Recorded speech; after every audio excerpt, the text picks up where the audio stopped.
So here I can start off with cutting down the middle, and then from here I can show the anatomy as it was at the time of death. So everything is accurate, there's no rendering done. Since the cadaver was flash frozen, there were scans that were taken of the cadaver itself, and then from there you can see the anatomy as it was at the time of death. You can also isolate or annotate different parts of the system. So in this case, I can start by removing the skin, removing the skeletal system, and other structures until I'm left with the gastrointestinal system. From here, I can get a better view by just zooming in, and I can also get a posterior view by just giving it a little spin. And in this case, I can start removing different structures and getting the annotation of any structure I remove. And I have this undo button where I can bring everything back up. This is amazing.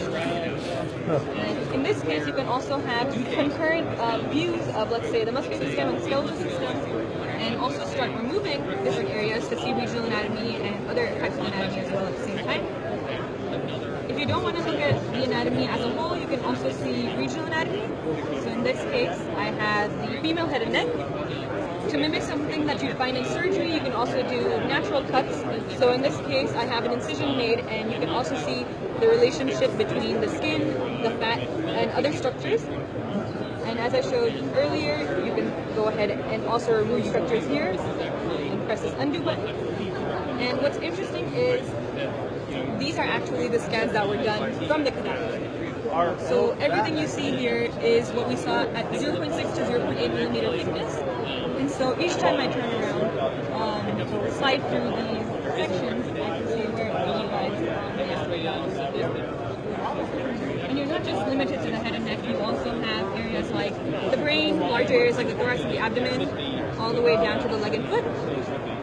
And what's most interesting to me is you can load in your own patient's CT or MRI scans, and from there you can get a 3D model of what you're seeing. So here we have a post-operative scan of a patient with a brain aneurysm, and this is the actual CT that was provided.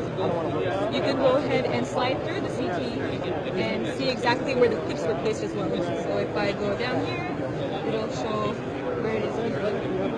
And same functionality as before. You can go ahead and make a quick cut into the 3D model and see where the clips were placed as well. So it's kind of more intuitive when you see something in 3D, where the clips were placed rather than just focusing on a CT. And you can also add in some vasculature if needed. And you can also bring it back down.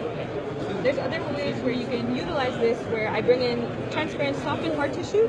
And so in this case, you still see where the clips were placed.